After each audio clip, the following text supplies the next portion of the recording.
বিনিদ্র দীর্ঘ রাত মনে হাজার প্রশ্নের জন্ম দিয়েছে ঝিনুকের। প্রশ্নের উত্তরগুলো পাওয়ার জন্য এক প্রকার ছটফট করছে মনটা ভীষণভাবে।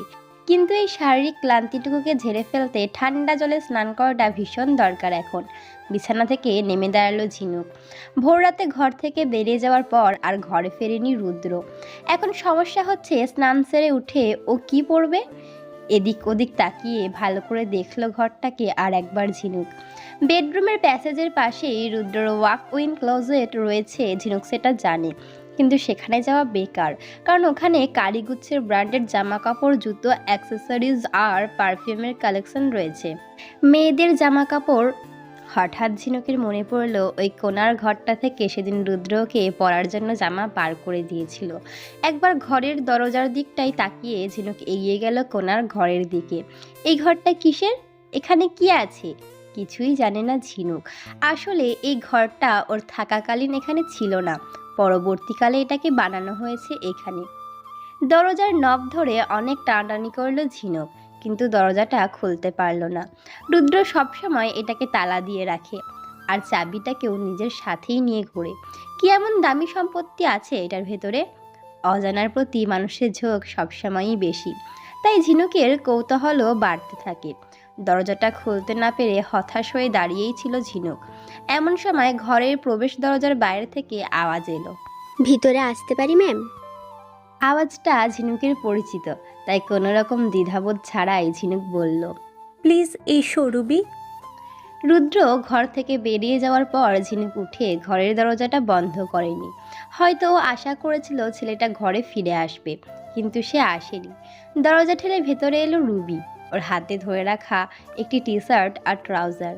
ম্যাম, আপনার স্নানের জল আমি রেডি করে দিচ্ছি, স্নান সেরে এটা পরে নেবেন, ছোট রাজাবাবু বলে পাঠিয়েছেন। রুবির হাত থেকে জামাটা হাতে নিল ঝিনুক। এটা আমি এটা পরবো? ছোট রাজাবাবু তো এটাই দিলেন, বললেন আপনি এটাতেই কমফোর্টেবল। অবাক হয়ে তাকালো ঝিনুক রুবির দিকে। ওকে অবাক দেখে রুবির ঠোঁটের কোণায় একটা মৃদু হাসির রেখা ফুটে উঠল। অবাক হচ্ছেন তাই না? আমি তো আপনাকে আগেই বলেছিলাম, শুধু আপনিই বুঝতে পারেননি। আপনি একটু বসুন, আমি আপনার স্নানের জল রেডি করে দিচ্ছি। ঝিনুক হাতে জামাগুলো ধরে হতভম্ব হয়ে দাঁড়িয়ে রইল। পরিস্থিতি আর যেমনই হোক, এই মুহূর্তে ও যে বিবাহিত, আর এই বাড়িটিতে আজ ওর বিবাহিত জীবনের প্রথম দিন, সেটা অস্বীকার করার তো আর কোনো জায়গা নেই। শ্বশুর বাড়িতে বিয়ের প্রথম দিন এই টি শার্ট আর পাজামা পরবে ও? এই ছেলের মাথাটা পুরোই গেছে মনে হচ্ছে। কিন্তু এই মুহূর্তে এগুলো ছাড়া ওর কাছে তো আর কোনো অপশানও নেই। কিছুক্ষণের মধ্যে রুবি স্নানঘর থেকে বাইরে বেরিয়ে এলো। নিন, রেডি হয়ে গেছে। ও হ্যাঁ, ছোট রাজাবাবু বলেছেন ঠান্ডা জল একদম গায়ে না লাগাতে, আপনার ঠান্ডা লাগা ধাঁচ আছে। আরও একবার চমকে উঠে তাকালো ঝিনুক রুবির দিকে। রুদ্রর প্রতিটা আচরণ, প্রতিটা ব্যবহার আজ ওকে ভীষণভাবে ভাবিয়ে তুলছে। আচ্ছা, মানুষটার ব্যবহারে কি অদ্ভুত কিছু আছে, নাকি ভোর রাতে মানুষটার বলা কথাগুলো শুনে ওর মানসিকতায় পরিবর্তন ঘটছে? এগুলো ভাবতে বাধ্য হচ্ছে ও। আজ তো এগুলো প্রথমবার নয়, যবে থেকে ও এই বাড়িতে এসেছে তবে থেকেই তো এগুলো হচ্ছে, শুধু ওই সেইভাবে ভেবে দেখেনি। সেদিন নাইট ক্লাব থেকে ওইভাবে ওকে নিয়ে আসা, নিজের ঘরে নিজের বিছানায় শুইয়ে দেওয়া, জোর করে এঙ্গেজমেন্ট, অপূর্বর সাথে দেখে অযাচিত রাগ, কথায় কথায় এই অধিকার বোধ, অতিরিক্ত কর্তব্যপরায়ণশীলতা, ওর অনুপস্থিতিতে ওর প্রিয় জিনিসগুলোর খেয়াল রাখা, ছোট ছোট বিষয়ে ওর সুবিধা অসুবিধায় পরোয়া করা, শুধু ওর গায়ে হাত তুলেছে বলে মীরা আর সুনীলের নির্মম শাস্তি, আজ ভোর রাতে বলা কথাগুলো, সব সব সমীকরণগুলো কেমন যেন মিলে যাচ্ছে একটার পর একটা। ঠান্ডা হাওয়ার ঝাপটা যেন ঘরের ভেতর বয়ে নিয়ে এলো কিছু পরিচিত শব্দ, আর শব্দগুলো একটার পর একটা প্রতিধ্বনিত হতে শুরু করলো ঝিনুকের মাথার ভিতর। আজকের পর থেকে তোমার উপর সব অধিকার শুধুমাত্র আমারই থাকবে, শুধু আমারই থাকবে। Now you are bound to me, only me. আমি চাই না তোমাকে আমি ছাড়া আর কেউ এইভাবে দেখুক princess. I feel jealous. Congratulation miss Rathore, you are engaged রুদ্রটিন সিং শেখাওয়াত। তুমি আমার দুর্বলতা ঝিনুক, ওই চোখের জল আমার পছন্দ না। যেদিন বুঝবে এই জেদের কারণ, সেদিন আমি ধন্য হয়ে যাব। এই বিয়েটার মূল্য আমার কাছে অনেক। Congratulation, congratulation. আর সহ্য করতে পারল না ঝিনুক, দু হাতে কান চেপে ধরে চিৎকার করে উঠল। Stop it, please stop it, please. Ma'am, ma'am কি হয়েছে? আপনি আপনি ঠিক আছেন তো? রুবির আওয়াজে হুঁশ ফিরল ঝিনুকের, সাথে সাথে নিজেকে কোনো রকমে সামনে নিল ও। হ্যাঁ হ্যাঁ, আমি ঠিক আছি। যদি কিছু মনে না করেন তাহলে একটা কথা বলবো। ঝিনুক অসহায়ভাবে তাকালো ওর দিকে। কোন ব্যাপারে বা কী বা মনে করবে ও? পরিস্থিতিও ওকে নিয়ে আজ উপহাস করছে হয়তো। জীবনযাত্রায় কোনটা ঠিক কোনটা ভুল, কোনটা সত্যি কোনটা মিথ্যা, এক আজব গোলকধাঁধায় ফেসে গেছে ও। এতদিন ধরে নিজের মধ্যে বাড়তে দিতে থাকা চিন্তা ভাবনাগুলো আজ এই মুহূর্তে দাঁড়িয়ে সবটাই কেমন ভুয়ো মনে হচ্ছে ওর। মানুষগুলোকে ভাবছে এক আর তারা বেরোচ্ছে আর এক। ঠোঁটের কোণায় জোর করে একটা বেমানান হাসি টেনে নিয়ে ঝিনুক বলল, বলো। সব সময় আমরা চামড়ার চোখে যেটা যেভাবেই দেখি তেমনটা হয় না। এই বিয়েটাকে নিয়ে আপনি যেমনটা ভাবছেন তেমনটা কিন্তু আদেও নয়। একটু গভীরভাবে চিন্তা করে দেখবেন। জানি ছোট মুখে অনেক বড় কথা বলে ফেললাম, ছোট রাজাবাবু জানতে পারলে খুব রাগ করবেন। আপনি স্নান সেরে নিন ছোট রানীমা। প্রচণ্ড বিস্ময়ের সাথে বিস্ফোরিত চোখে ঝিনুক চেয়ে রইল রুবির দিকে। কি বলল মেয়েটা ওকে? ছোট রানীমা মানে? ও কি তাহলে সত্যি এই বাড়িতে রুদ্র অর্ধাঙ্গিনীর জায়গা নিল? ছোট রানীমা? বুকের ভেতরটায় একটা ধ্বংসাত্মক ঢেউ সজোরে আছড়ে পড়ল যেন। সারা শরীরের উপর হাজার হাজার ছোট পিঁপড়ের চলাফেরার মতো একটা অদ্ভুত শিহরণ জাগছে। ভাবতে কেমন একটা অদ্ভুত অনুভূতি জাঁকিয়ে বসছে ভেতরটায়। নিঃশ্বাসের গতি হয়ে উঠছে অনিয়ন্ত্রিত। রুদ্র, দি গ্রেট রুদ্রনীল সিং শেখাওয়াত ওরফে ছোট রাজাবাবু, সমগ্র উত্তরাখণ্ডের অঘোষিত বেতাজ বাদশাহ, আজ থেকে ওর হাজবেন্ড।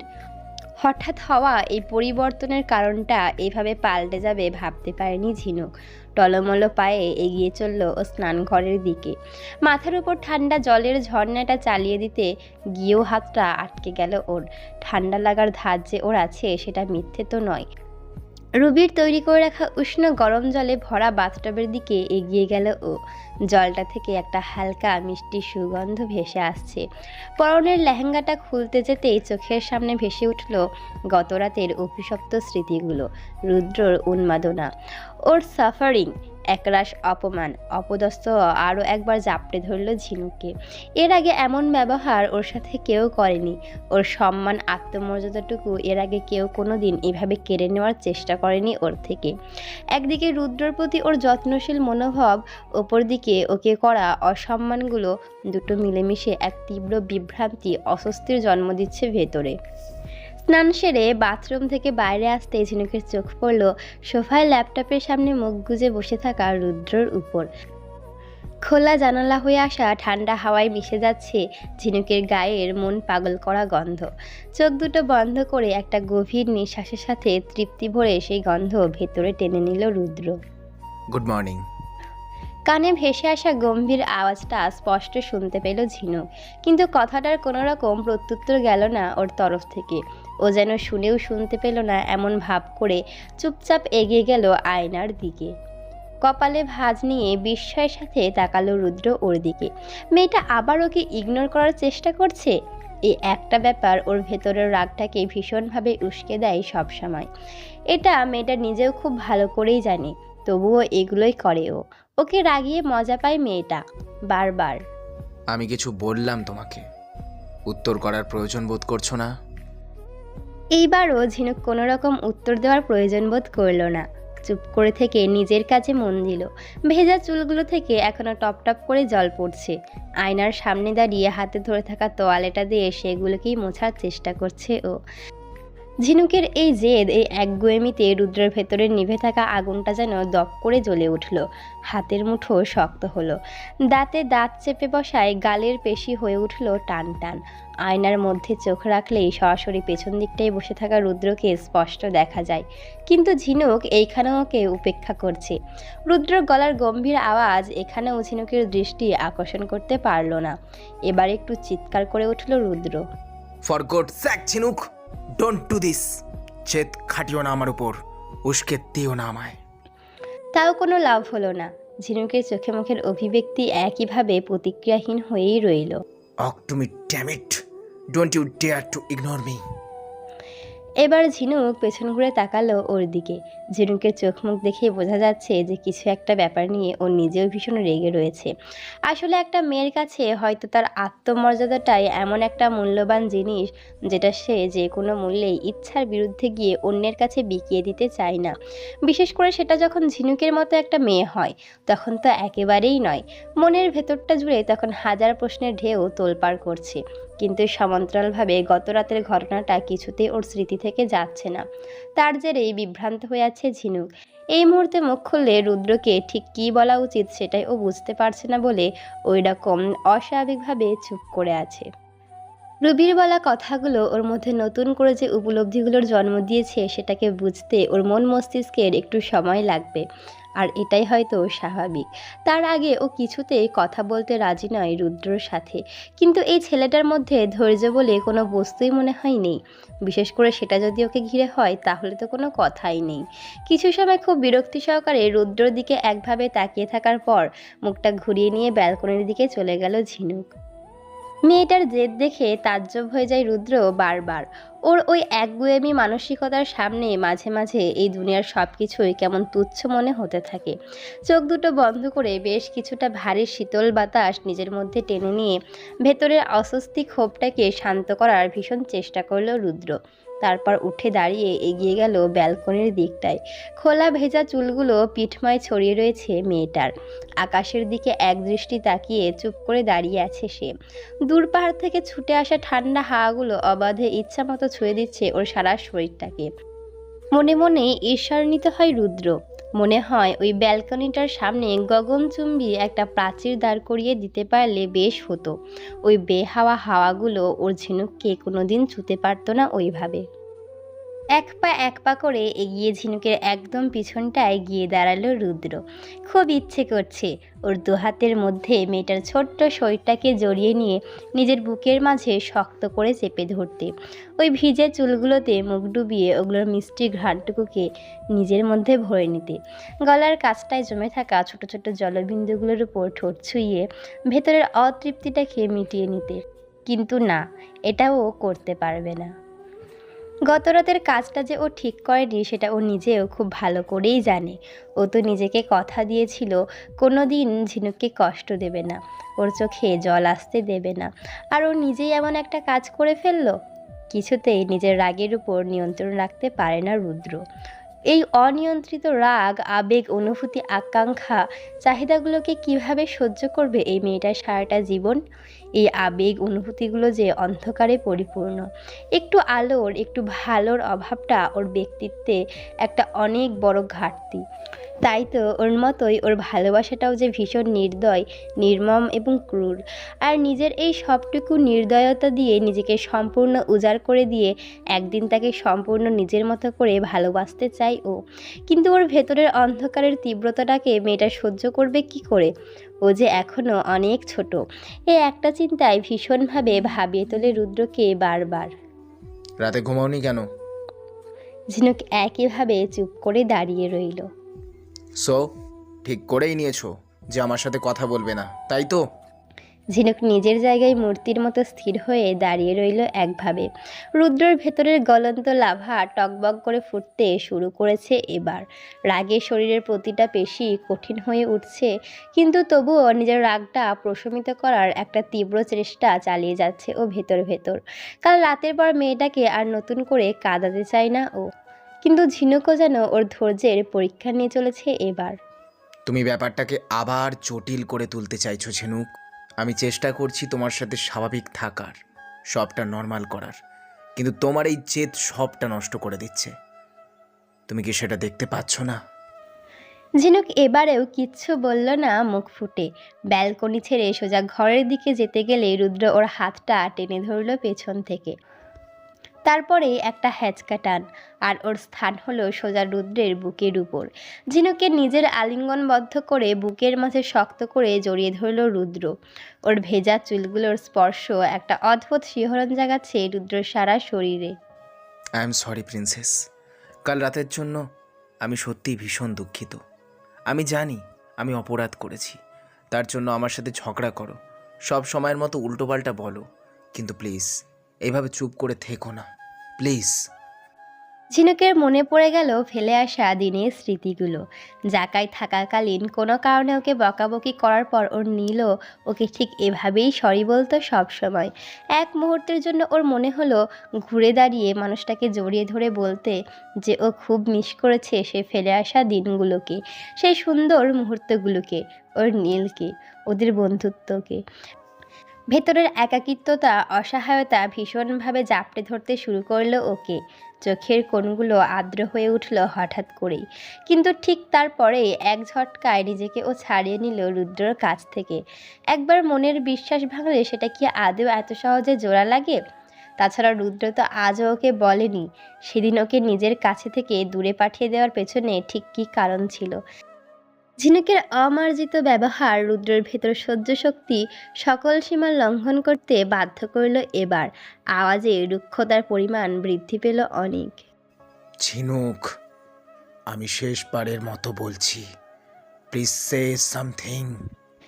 চূড়ান্ত সতর্কবার্তাও মেয়েটার মুখ থেকে একটা আওয়াজ বার করাতে পারল না। রুদ্র নিজের উপর নিয়ন্ত্রণ হারিয়ে দ্রুত পায়ে ঘরে ঢুকে এসেই হাতের সামনে যা পেল সব ছুঁড়ে ফেলে দিল মেঝের উপর।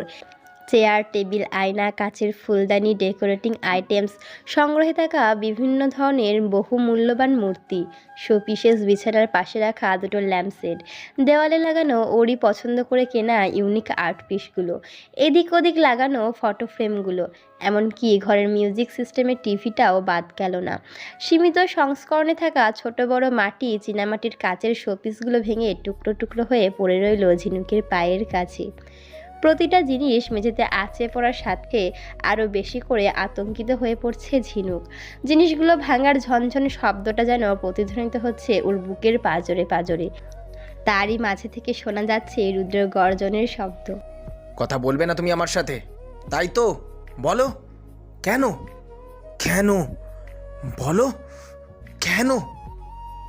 প্রচণ্ড সেই গর্জনের আওয়াজ সরাসরি আঘাত হানল ঝিনুকের বুকের ভেতর। ভয়ে শিউরে উঠে দুপা পেছিয়ে গেল ও। মুহূর্তের মধ্যে সুন্দর করে সাজানো গোছানো ঘরটা পুরো লণ্ডভণ্ড হয়ে একটা বিধ্বংসী যুদ্ধ শেষের ধ্বংসপ্রাপ্ত জমিতে পরিণত হলো ঝিনুকের চোখের সামনে। কিন্তু তাতেও রুদ্র যেন একটুও দমল না। সোফার উপর থেকে ল্যাপটপটা তুলে হাতে নিতে চিৎকার করে উঠল ঝিনুক। বন্ধ করো। আওয়াজটা কানে যেতেই মন্ত্রমুগ্ধের মতো তৎক্ষণাৎ থেমে গেল রুদ্র, কিন্তু চোখের গভীরে সেই ধ্বংসাত্মক ক্রোধ তখনও বিদ্যমান। রাগে অতিশয্যে হাত পা থরথর করে কাঁপছে রীতিমতো। নিঃশ্বাসের ওঠানামায় অক্সিজেনের ঘাটতি চোখে লাগার মতো। ওকে দেখে হতভম্ব হয়ে দাঁড়িয়ে রইল ঝিনুক। ও যেন বিশ্বাসই করতে পারছে না যে ও শুধু মানুষটার সাথে কথা বলেনি বলে ছেলেটা এইভাবে সবটা ভেঙে চুরে একাকার করে দিল নিমিষের মধ্যে। রুদ্রর এই পাগলামি দিন দিন যে অস্বাভাবিক রূপ ধারণ করছে তাতে কোনো সন্দেহ নেই ঝিনুকের। এই ধরনের আচরণ, হঠাৎ করে সামান্য ব্যাপার নিয়ে এতটা রেগে যাওয়া, নিজের উপর নিয়ন্ত্রণ হারানো, এই অতিরিক্ত অধিকারবোধ, আচমকা মুডসুইং, এটা মোটেই স্বাভাবিক নয়। এই অস্বাভাবিকতা সাধারণত মানসিক রোগের লক্ষণ। কিন্তু কেন, আর ঠিক কী কারণে? বিস্ফোরিত চোখে একভাবে তাকিয়ে দেখতে থাকে ঝিনুক ছেলেটাকে। শুরু থেকে এই বিচক্ষণ বুদ্ধিসম্পন্নতা, বুদ্ধিমত্তা, যে কোনো কঠিন পরিস্থিতিকে সুদক্ষতার সাথে খুব সহজেই নিজের নিয়ন্ত্রণে নিয়ে আসা, সর্বোপরি জীবনের কোনো পর্যায়ে কোনো কিছুতেই পরাজিত না হওয়া, এগুলো বাইরে থেকে খুব স্বাভাবিক দেখালেও সবসময় এগুলো মোটেই মানব শরীরের স্বাভাবিক গুণাবলীর মধ্যে পড়ে না। ঠিক কী ধরনের মেন্টাল ডিসঅর্ডারে ভুগছে ছেলেটা? তুই যেগুলো আমাকে বলেছিস সেগুলো তো সিম্পলি পিপিডির লক্ষণ বলে মনে হচ্ছে আমার। Borderline personality disorder. দেখো, বিপিডি সমন্বিত ব্যক্তিরা প্রখর, বুদ্ধিমান ও অত্যন্ত সচেতন হয়। ছোট ছোট ব্যাপারে তাদের প্রতিক্রিয়া সব সময় ভীষণ শক্তিশালী হয়। এই ব্যক্তিরা প্রায় অনুভব করে তাদের ভিতরে ফিলিংসগুলো তাদের জীবনকে নিয়ন্ত্রণ করছে, আর তাই আবেগ প্রবণতা তাদের কাছে এক প্রকার দুর্বলতা। একটা কথা বলো, যেই সিমটমগুলোর কথা বললি সেগুলো কি সব সময় না থাকে, নাকি পার্টিকুলার কোনো মানুষের উপস্থিতিতে এগুলো দেখেছিস? সাইকোলজিস্ট ডক্টর সীতারামনের প্রশ্নটা বিবৃত করল ঝিনুককে। আসলে একটা দীর্ঘ সময়ের ব্যবধান চেনা মানুষটাকে আজ ভীষণ অচেনা বানিয়ে তুলছে ওর কাছে। তবে এই অল্প কদিনে যেটুকু ও মানুষটাকে দেখেছে তাতে এটা তো স্পষ্ট যে এই অ্যাগ্রেসিভনেস, অধিকারবোধ, রাগ, জেদ সবটা কেমন যেন অদ্ভুতভাবে শুধুমাত্র ওকে কেন্দ্র করেই প্রকাশ পায় ছেলেটার মধ্যে সবসময়। বাকিদের সাথে তো ভীষণ নর্মাল থাকে ও। একজন বিশেষ মানুষের উপস্থিতিতে এগুলো প্রকাশ পাচ্ছে, আর দিন দিন এগুলো বাড়ছে। Special case. 300 জন বিপিডি পেশেন্টদের মধ্যে 4 জনের ক্ষেত্রে এমনটা দেখা যায়। মানে এই স্পেশাল কেসগুলোর ক্ষেত্রে এই ধরনের ডিসঅর্ডার কোনো একটা বিশেষ ব্যক্তি কেন্দ্রিক। যদি বিপিডির উপসর্গ পেশেন্টের মধ্যে সব সময় স্বাভাবিকভাবে ধরা না দেয়, অথচ খুব কাছের কোনো সম্পর্কের ক্ষেত্রে সেই উপসর্গগুলো তীব্র রূপ নিয়ে ধরা দিতে থাকে, তাহলে সেটা স্পেশাল কেসের মধ্যেই একটা। কারণ কোনো কোনো স্পেশাল কেসে বিপিডিটা একটা নির্দিষ্ট মানুষকে ঘিরেই তৈরি হয় পেশেন্টের মধ্যেই, তাই তার উপস্থিতিতে এটা আরো ভয়ঙ্কর আকার ধারণ করতে পারে। সেই ক্ষেত্রে প্রধান লক্ষণগুলো হলো মানুষটাকে ঘিরে অতিরিক্ত বর্ষাবোধ, অযাচিত অধিকারবোধ, ছোট ছোট কারণে হাইপার রিয়াকশন। এই হাইপার রিয়াকশনের বশবর্তী হয়ে পেশেন্ট অতিরিক্ত রাগ, নিজের ওপর নিয়ন্ত্রণ হারিয়ে জিনিসপত্র ভাঙচুর পর্যন্ত করতে পারে। কিন্তু এমনটা হওয়ার কারণ কি? কাউন্সিলিং না করে সঠিকভাবে বলাটা সম্ভব নয়, সেটা তুই নিজেও জানিস। তবে যদি অনুমান লাগাতে বলিস তাহলে বলবো, বিপিডি একদিনে আসে না। খুব ছোট থেকে এটা মানুষের মাইন্ড ডেভেলপ হতে থাকে। ছোটবেলায় ঘটে যাওয়া প্রত্যাশিত ঘটনার থেকে পাওয়া একটা তীব্র মানসিক আঘাত বা ট্রমা থেকে হতে পারে, শৈশবে প্রাপ্ত সীমাহীন দুর্ব্যবহার থেকেও হতে পারে, অথবা অনেকদিন ধরে একা থাকা, অবহেলা এবং একটা কারণও হতে পারে। কিন্তু এই সবকটা দীর্ঘ সময় থেকেই হয়ে আসছে। এই ধরনের কেসে পেশেন্ট একটা অদ্ভুত অস্থিরতায় ভোগে, একা হয়ে যাওয়ার একটা ভয়, কাছের মানুষটা তাকে ছেড়ে চলে যাওয়ার একটা ভয় সবসময় তার মন মস্তিষ্কে চলতে থাকে। তাই পেশেন্ট সেই মানুষটার প্রতি ওভার পসেসিভ হয়ে যায়, সব সময় তাকে ভীষণভাবে আঁকড়ে ধরতে চায়। এইসব কারণে সেই মানুষটাকে ঘিরে জীবনের বিভিন্ন ঘটনায় পেশেন্টের মধ্যে একটা তীব্র মানসিক প্রতিক্রিয়া, যেমন রাগ, অভিমান, কষ্ট, এগুলো লক্ষ্য করা যায়। তবে একটা কথা জিনুক, পেশেন্টের বিপিডি যে মানুষটা কেন্দ্রিক, সেই মানুষটাকে নিজের কাছে ধরে রাখার জন্য পেশেন্ট কিন্তু যে কোনো রকমের লিমিট ক্রস করতে পারে। মানে আমরা স্বাভাবিক মস্তিষ্কে যেটাকে অসম্ভব বলে মনে করি, সেটাকেও। পেশেন্ট তোর কে হয়? পেশেন্ট আসলে পেশেন্ট আমার খুব কাছের একজন। ও, তাহলে বলবো তুই একটু খেয়াল রাখিস। পারলে সেই মানুষটাকে একটু বোঝাস, যাতে পেশেন্টকে একটু বোঝাবার চেষ্টা করে সে। ঝিনুক ডক্টর সীতারামনের কথা যত শুনছে তত অবাক হচ্ছে। রুদ্রর ক্ষেত্রে এরকম কোনো ট্রমা বা মানসিক আঘাতের কথা ওর জানা নেই। রুদ্রর ক্ষেত্রে এই অবসেশনের কারণটা যে ও নিজেই হয়ে উঠছে সেটা বুঝতে আর বাকি নেই ওর। এই মানসিক সমস্যা পরবর্তীকালে ঠিক কতটা হার্মফুল হতে পারে ডক্টর? মানে ঠিক কোন অসম্ভবকে সম্ভব করার কথা বলছেন আপনি? এটা সময় তার পরিস্থিতির উপর নির্ভর করছে, তবে এটা কিন্তু কিউরেবল। বিপিডি স্পেশাল কেসের পেশেন্টরা কিন্তু একটা স্বাভাবিক মানুষের মতো ওই একেবারেই নর্মাল হয়। তবে এরা কিন্তু নিজেদের এই মেন্টাল ডিসঅর্ডারের ব্যাপারটা নিজেরা খুব ভালো করে বোঝে। মানে এদের চিন্তা ভাবনায়, মানসিকতায় বা ব্যক্তিত্বে কিছু একটা অস্বাভাবিকতা আছে, আর সেটাই ওদের কন্ট্রোল করছে সেটা ওরা বুঝতে পারে। আর সেই কারণে এরা অনেক বেশি সতর্ক আর বুদ্ধিমান হয়। বলতে পারিস নিজেদের এই অস্বাভাবিকতা সমাজের থেকে আড়াল রাখতে নিজেদের এটা প্রখর বুদ্ধিমত্তা হিসাবে তৈরি করে। এই ক্ষেত্রে ভয়ের কিছু নেই, তোকে আলাদা করে বোঝানোর কিছু নেই, তুই তো সবটাই জানিস। মেন্টাল ডিসঅর্ডার মানে কিন্তু কোনো মানুষ পাগল বা উন্মাদ নয়। আমরা প্রত্যেকেই কিছু না কিছু মেন্টাল ডিসঅর্ডারের শিকার। কারোটা বেশি বলে ধরা পড়ে, কারোটা কম বলে আমরা বুঝতে পারি না। বিশেষ করে বিপিডির ক্ষেত্রে এটাকে কোনো রোগ না বলে যদি একটা স্পেশাল গুণ বলি তাহলে হয়তো ভুল হবে না। মানুষটার ব্যক্তিত্বে কোনো একটা পার্টিকুলার গুণের উপস্থিতি স্বাভাবিকের থেকে বেশি। সেটা এক্সেসিভ পজিটিভনেস হতে পারে, এক্সেসিভ অ্যাগ্রেশন হতে পারে, বা এক্সেসিভ জেলাসি হতে পারে, অথবা অন্য কিছু। ব্যাপারটা এইভাবে ভাবলে কিন্তু সহজ বলেই মনে হবে, তবে যেই মানুষটাকে ঘিরে পেশেন্টের এই সমস্যা তৈরি হয়েছে সেই মানুষটাকে একটু ধৈর্যশীল হতে হবে। জানিস তো, ম্যাক্সিমাম ক্ষেত্রে বিপিডি পেশেন্টকে সামনের মানুষটা বুঝতেই পারে না। পেশেন্টের ওভার অ্যাগ্রেসিভনেস, পজিটিভনেসটা সেটা বুঝে সেইভাবে তার সাথে ডিল করাটা এক প্রকার অসম্ভব বলেই মনে হয়, একদম দম আটকে আসা পরিস্থিতি বলে মনে হয়। আর তখনই সম্পর্কের অবনতি ঘটে। বেশিরভাগ ক্ষেত্রে তো সম্পর্ক ভেঙেই যায়। এখানেই হয় প্রধান সমস্যা। পেশেন্ট ঠিক হয়ে ওঠার বদলে আরো ডিটোরিয়েট করতে থাকে। সেক্ষেত্রে অনেক বিপিডি পেশেন্টকে ভবিষ্যতে আত্মঘাতী হতেও দেখা যায়, আবার অনেককে বিনাশকারী হিসাবেও দেখা যায়। ডক্টর সীতারামনের বলা প্রতিটা কথা যে কতটা ঠিক সেটা হয়তো এই মুহূর্তে দাঁড়িয়ে ঝিনুকের থেকে ভালো আর কেউ জানে না।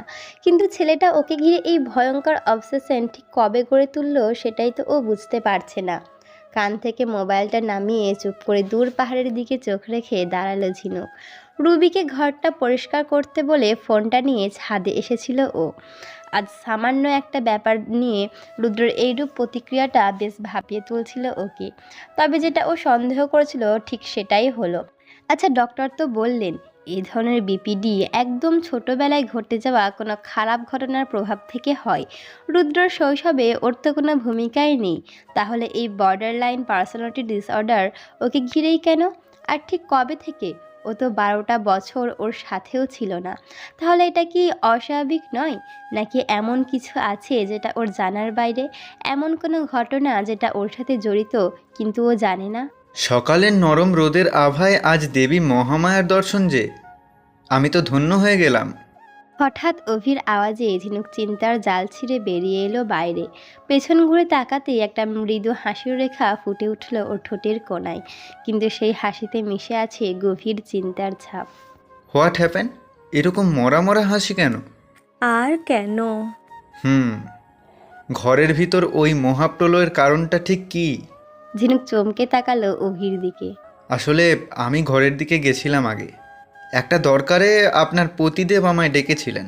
তখনই দেখলাম বেচারি রুবি মাঝে মাঝে মনে মনে ভাবে হয়তো যে কোন জন্মের পাপে এই বাড়িতে কাজ পেয়েছে ও। অভি প্লিজ, তুমি জানো বিয়েটা কোন সিচুয়েশনে হয়েছে। তাতে কি হয়েছে লিটল ওয়ান? যেই অবস্থাতেই হোক সম্পর্কটাকে কি অস্বীকার করতে পারবে? কিন্তু সম্পর্কের ভেদ কি অভি? শুধু জেদ, অবসেশন, মানসিক অবসাদ? ভালোবাসা? হোয়াট? না, মানে বলছিলাম এই শব্দটার ঘাটতিটা কানে লাগছে। যার সারা জীবন সাথে থাকার কথা ছিল, পাশে থেকে আগলে রাখার কথা ছিল, সে যখন বিনা কারণে তোমাকে নিজের থেকে দূরে পাঠিয়ে দিল, আর তারপর তোমাকে একবার চোখের দেখার জন্য কোনোদিনও ছুটে এলো না, তুমি ভালো আছো না আছো খোঁজ নিয়ে দেখলো না, তোমাকে কাছে পাওয়ার জন্য কোনো দিন ছটফট করলো না, সে আর যাই হোক তোমাকে ভালো অন্তত বাসেনি অভি। জানবে তুমি শুধুই তার একটা অভ্যাস মাত্র, একটা জেদ। ভালোবাসা আর অভ্যাসের মধ্যে বিস্তর ফারাক। পরিস্থিতির চাপে অভ্যাস বদলে গেলেও ভালোবাসার জায়গাটা কিন্তু কনস্ট্যান্ট থাকে, সেটা কোনো দিনও পাল্টায় না। কোনো অবস্থাতেই না। সবসময় জরুরি নয় যে যেটা আমরা ভাবি সেটাই ঠিক হবে। তুমি শিওর হলে কি করে যে রুদ্র তোমাকে দেখার জন্য কোনোদিন ছুটে যায়নি বা তোমাকে কাছে পাওয়ার জন্য ছটফট করেনি? রুদ্র কখন কি করতে থাকে সেটা তো আমিও ঠিক করে জানি না। আচ্ছা ধরো, যদি এমন হয় যে রুদ্র রোজ তোমাকে চোখের দেখার জন্য তোমার স্কুল কলেজের হোস্টেলে গেছে, তোমার অজান্তেই ওর চোখ দুটো সারাক্ষণ নজর রেখেছে তোমার ওপর, তুমি কখন কি করছিলে না করছিলে সবটা ও যদি জেনে থাকতো, তাহলে ব্যাপারটা কেমন হতো? বেশ রোমাঞ্চকর, তাই না? ঝিনুক হতভম্ব হয়ে তাকিয়ে থাকে অভির দিকে। ছেলেটা সব কিছুতেই যেন মজার ব্যাপার খুঁজে বার করতে চায়, কিন্তু এক মুহূর্তের জন্য যদি ওর কথা মেনেও নেয় তাহলে ব্যাপারটা তো পুরো অন্যরকম হয়ে যাচ্ছে। You mean stalking? হবু বউয়ের ওপর নজরদারি। Shut up Abhi. আরে আই এম সিরিয়াস। আচ্ছা, এসব যদি সাইডে রেখেই ভাবি, তাহলেও জীবন পুস্তকের একটা খারাপ অধ্যায় মানে কিন্তু পুরো পুস্তকটাই খারাপ হয় এমনটা নয় ঝিনুক। এর একটা ভীষণ সহজ সলিউশন আছে। অতীতের স্মৃতি, বর্তমানের চিন্তা, ভবিষ্যতের পরিকল্পনা ছেড়ে সিম্পলি পৃষ্ঠাটাকে উল্টে দাও।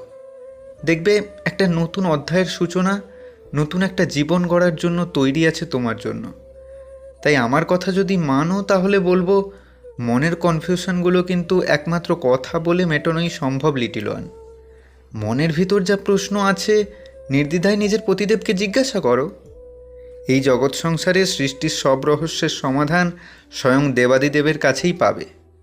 আচ্ছা, এবার আমি যাই, না হলে আবার তোমার পতিদেবের প্রকোপ আমাকে পুড়িয়ে ভস্ম করে দেবে। চলে যাওয়ার জন্য পিছনে ঘুরে দাঁড়াতে গিয়েও অভি আরও একবার ঘুরে দাঁড়ালো ঝিনুকের দিকে। ও হ্যাঁ, বড় দাদা হিসেবে একটা অ্যাডভাইস দিচ্ছি। বিয়েটা যখন হয়েই গেছে তখন একটু চেষ্টা করে দেখতে তো কোনো ক্ষতি নেই ঝিনুক। মানুষটা যে তোমার অচেনা তা তো নয়, একটু বোঝার চেষ্টা করে দেখো, মনে হয় না পস্তাবে? 12টা বছর আগে একটা মানুষ তোমায় দূরে ঠেলে দিয়েছিল বলে মনের ভেতর যে অভিমানের পাহাড়টা গড়ে রেখেছ, সেটাকে কিছুক্ষণের জন্য সরিয়ে ঠান্ডা মাথায় একটু ভেবে দেখো। সেদিন যদি রুদ্র তোমাকে নিজের কাছ থেকে দূরে না পাঠাতো, তাহলে তুমি আজ যে জায়গায় দাঁড়িয়ে আছো, যেইভাবে নিজেকে তৈরি করেছ, সেইভাবে কি আদৌ করতে পারতে? জীবনের জটিলতাগুলো কি এর থেকে বেশি হতো না? নয় না মিশার খারাপ ব্যবহার, অত্যাচার, এগুলো কি থেমে থাকতো? তুমি মানো আর না মানো, আজ এই যে তুমি ডাক্তারি পড়ছো আর দুদিন পর নিজের স্বপ্ন পূরণ করবে, এটা কিন্তু এই শেখাওয়াত প্যালেসে থেকে গেলে কোনো দিন সম্ভব হতো না। আচ্ছা, এবার আমি আসি, পরে দেখা হবে। ঝিনুক অবাক হয়ে তাকিয়ে থাকে অভির চলে যাওয়ার দিকে। ছেলেটার বলে যাওয়া কথাগুলো ওর গোটা পৃথিবীটাকেই যে উপর নিচে করে দিয়ে গেল। নীল সব সময় ঝিনুকের সাথে থাকবে, প্রমিস।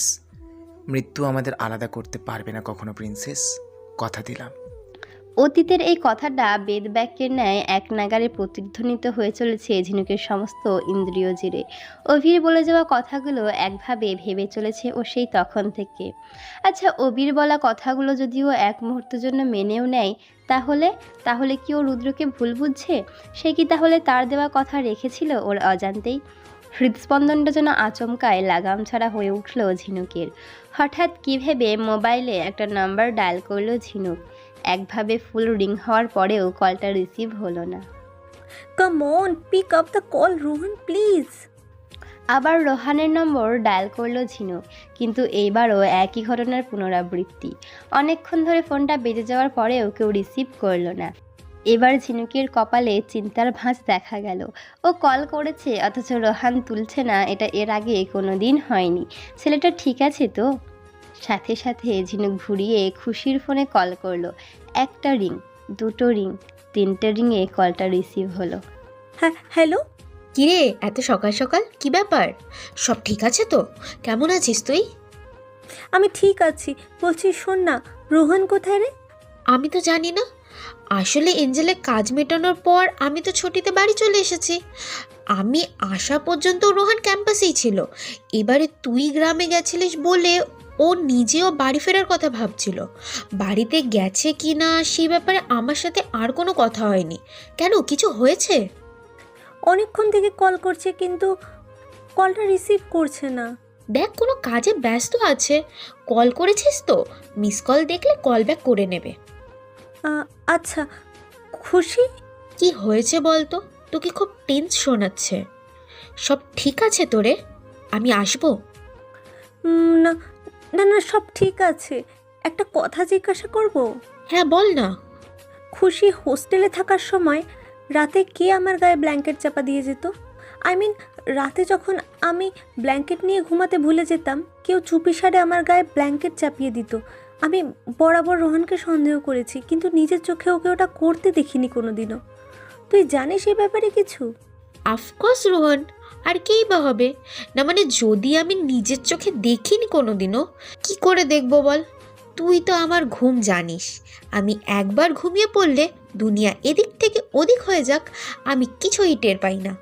আর মায়েরা দিয়ে যাবে তোর গায়ে ব্ল্যাঙ্কেট? ওর নিজের জিনিসপত্রের কোনো ঠিক থাকে না, আর ও চলে যায় লোকের সেবা করতে। কিন্তু এখন হঠাৎ এই প্রশ্ন, কিছু হয়েছে? আরে না না, কিছু হয়নি। আসলে তোদের ছেড়ে এত দূরে কোনোদিনও আসিনি আগে, তাই দাঁড়িয়ে দাঁড়িয়ে পুরনো কথাগুলো ভাবছিলাম। হঠাৎ মনে পড়লো তাই জিজ্ঞাসা করলাম, এছাড়া আর কিচ্ছু না। আচ্ছা ঠিক আছে, ফ্যামিলির সাথে এনজয় কর, ছুটির পর দেখা হবে, বাই। কলটা ডিসকানেক্ট করে দিয়ে চুপ করে দাঁড়ালো ঝিনুক। ওকে ওর এই প্রশ্নের উত্তরটা শুধু রোহানই দিতে পারবে। কেন জানো না, আজ হঠাৎ করে এই ঘটনাটা ওর মাথায় ক্লিক করলো। হোস্টেল থাকাকালীন রাতে ব্ল্যাঙ্কেট ছাড়াই ঠান্ডা হাওয়ার মধ্যে ঘুমিয়ে পড়েছে ও বহুবার। আর প্রতিবারই গভীর রাতে কেউ এসে ওর ওয়ার্ড্রব থেকে মোটা ব্ল্যাঙ্কেটটা বার করে সযত্নে ওর গায়ে চাপিয়ে দিয়েছে চুপিসারে। প্রতিবার ও এই ঘটনার জন্য রোহানকেই দায়ী করেছিল, কিন্তু রোহান ব্যাপারটা কোনোদিনই স্বীকার করেনি।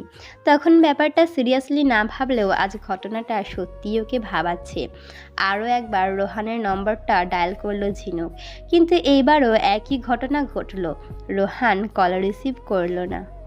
কাকে এতবার ধরে কল করে যাচ্ছ? পেছন থেকে আসা গম্ভীর আওয়াজটা গম গম করে বাজলো ঝিনুকের কানের ভেতরটায়। চমকে উঠে ঘুরে তাকালো পিছনের চিলেকোঠার দরজায় হেলান দিয়ে দাঁড়িয়ে থাকা রুদ্রর দিকে। এই মুহূর্তে ওকে দেখে কে বলবে যে একটু আগে এই মানুষটা কি ভীষণ পরিমাণে রেগে গেছিল। ছেলেটার চোখের মুগ্ধতায় আটকে গেল ঝিনুক। কি হলো, বললে না তো? কাকে কল করছিলে? রুদ্রর আওয়াজে ঝিনুকের অপলক দৃষ্টিতে পলক নেমে এলো। মনের বিভরতা কাটিয়ে স্বাভাবিক করলো নিজেকে। রোহানকে কল করেছিলাম। রোহানের নাম শুনে রুদ্র সোজা হয়ে দাঁড়ালো। চোখে মুখের অভিব্যক্তির পরিবর্তনশীলতা আরও শক্ত হয়ে ওঠা। হাতের মুঠো ঝিনুকের চোখ এড়ালো না। কেন কেন কল করছিলে ওকে? তুমি যেই কথাটা আমাকে বলছো না সেটা জানতে। ঝিনুকের কথা বুঝতে না পেরে অবাক হলো রুদ্র। মানে? ঝিনুক রুদ্রর একদম সামনে এগিয়ে এসে দাঁড়ালো।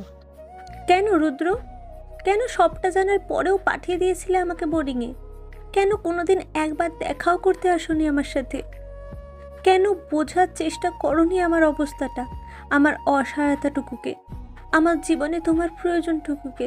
বাকি সবার মতো আমি তোমার মাথা ব্যথার কারণ কিভাবে হয়ে গেছিলাম?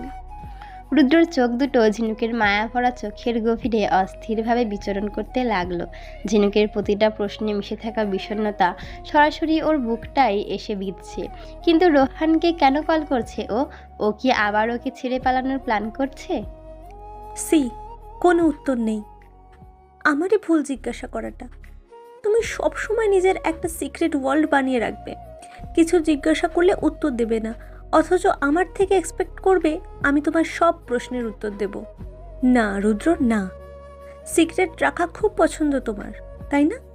Let's play secret. আমি বলবো না আমি কেন রোহানকে কল করেছিলাম। তোমার যা করার তুমি করে নাও।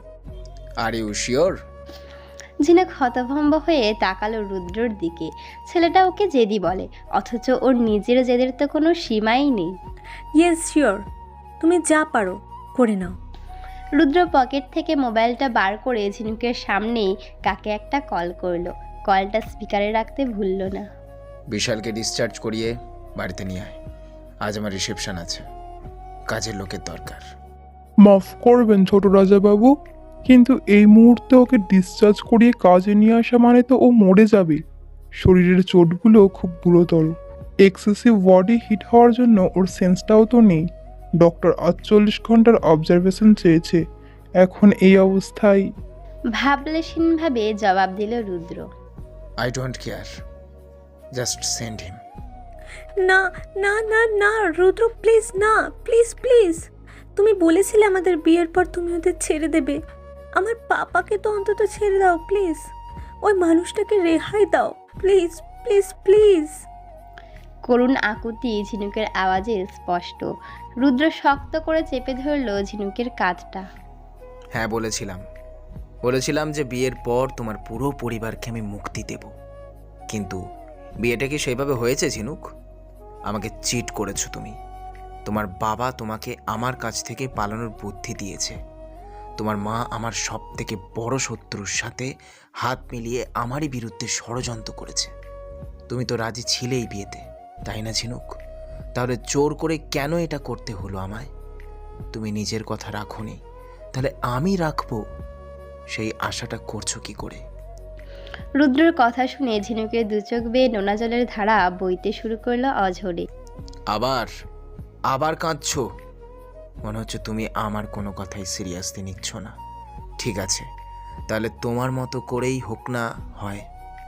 মন দিয়ে শোনো, আজ আমাদের রিসেপশন। শহরের অনেক ভিআইপি পার্সনরা উপস্থিত থাকবেন প্যালেসে। অনেক গেস্ট আসবে। এদের মধ্যে কোনো রকম নাটক আমার চাই না। আমি যদি কোনো রকম এদিক ওদিক দেখি ঝিনুক, সোয়ার বিশালের পুরো বডিটাকে টুকরো টুকরো করে তোমার সামনেই কুকুরদের খাইয়ে দেব। মাথায় কথাটা বসিয়ে নাও। ভুলে যেও না, এখন তুমি শুধু এই বাড়ির ছোট বউ নও, তুমি সবার কাছে ছোট রানীমা। তাই সেইভাবেই আচরণ করবে। ঝিনুক অসহায়ভাবে তাকিয়ে রইল রুদ্রর দিকে। ছেলেটা সত্যি সীমাহীন হয়ে উঠছে ধীরে ধীরে। হ্যালো বন্ধুরা, পরবর্তী পার্ট খুব তাড়াতাড়ি আসবে, তো সবাই অপেক্ষায় থাকো। আর চ্যানেলটিকে যারা এখনো সাবস্ক্রাইব করোনি তারা পরবর্তী পার্ট দেখার জন্য চ্যানেলটিকে সাবস্ক্রাইব করে রেখো। ধন্যবাদ সবাইকে, আমাদের সাথেই থাকবেন।